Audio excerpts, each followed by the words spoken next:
દાખલા માટે થઈને એક પિતાએ આપઘાત કરી લીધો છે। કડાણાના રણકપુર ગામના ઉદાભાઈએ જીવન ટૂંકાવી લીધું છે। આપઘાત કરતા પહેલા તેમણે એક ચિઠ્ઠી લખીને જેમાં મામલતદાર અને નાયબ મામલતદારના ત્રાસનો ઉલ્લેખ કર્યો છે। સુસાઇડ નોટમાં કરેલા આક્ષેપ મુજબ દીકરીના જાતિના દાખલા માટે તેમણે અનેક પુરાવા આપ્યા છતાં ધક્કા ખાઈ રહ્યા હતા।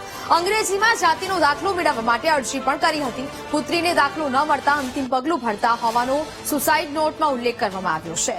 તો બીજી બાજુ નાયબ મામલતદારે આક્ષેપોને ફગાવતા કહ્યું કે મૃતકે જરૂરી પુરાવા નહોતા આપ્યા। મૃતકના પરિવારે મામલતદાર અને નાયબ મામલતદાર સામે પોલીસ ફરિયાદ નોંધવાની માંગ કરી છે।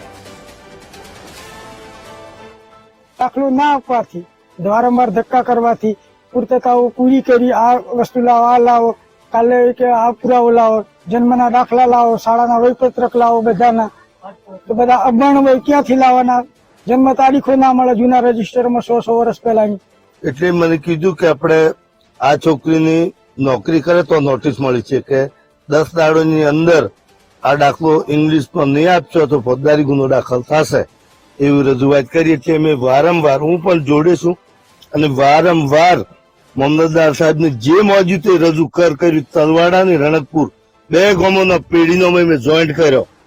હવે અમારા બાપા પણ આદિવાસી હતા, એમ પણ હતા, અને અમારા છોકરાઓને દાખલા નથી મળતા એટલે આ છોકરી આત્મહત્યા કરીને મામલતદારના ત્રાસથી એનો સાક્ષી હું પણ છું। હેતલબેન દલાભાઈ કરીને વિશ્લેષણ માન્ય પેઢી રજૂ કરેલ છે। 1960 પહેલાનો પુરાવો પણ રજૂ કરેલ છે ને આ જે મરનાર વ્યક્તિ છે ઉદાભાઈ, એમના ખુદ એમના ભાઈ અમરાભાઈ લક્ષ્મણભાઈ, એમનો પણ તકેદારી અધિકારી શ્રી ગોધરાનું જાતિનું પ્રમાણપત્ર પણ રજૂ કરેલ છે। તો બી છતાં વારંવાર મામલતદાર શ્રી આ પ્રમાણપત્ર આપતા નથી ને આ ભાઈને વારંવાર ધક્કા ખવડાવતા હતા। એટલે ના છૂટકે આ ભાઈ આત્મહત્યા કરેલ છે। તે જે તે આ જવાબદાર અધિકારીઓ છે તેમના પર કાયદેસરના પગલા ભરવામાં આવે અને એફઆરઆઈ કરવામાં આવે એવી અમારા તમામ ગ્રામજનો વતી વિનંતી છે મીડિયાના માધ્યમથી।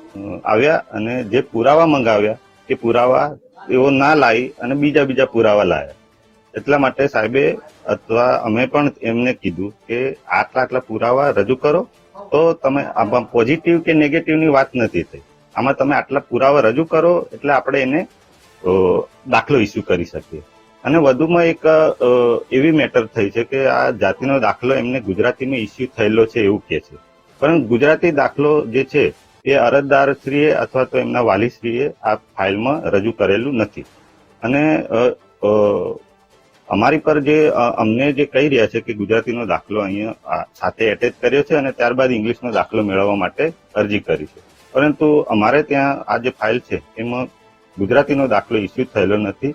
અને જે ઇંગ્લિશનો દાખલો ઇસ્યુ કરવા માટે અમારી જોડે જે પુરાવા જોઈતા હતા એ અમે માંગ્યા હતા કાકા જોડે, પણ એ કાકાએ ગઈકાલે જ આવ્યા હતા અને સાંજે અમને પોઝિટિવ બી કીધું હતું કે ભાઈ આટલી રીતના રજૂ કરી દો, આપણે નેગેટિવ પોઝિટિવની વાત નથી।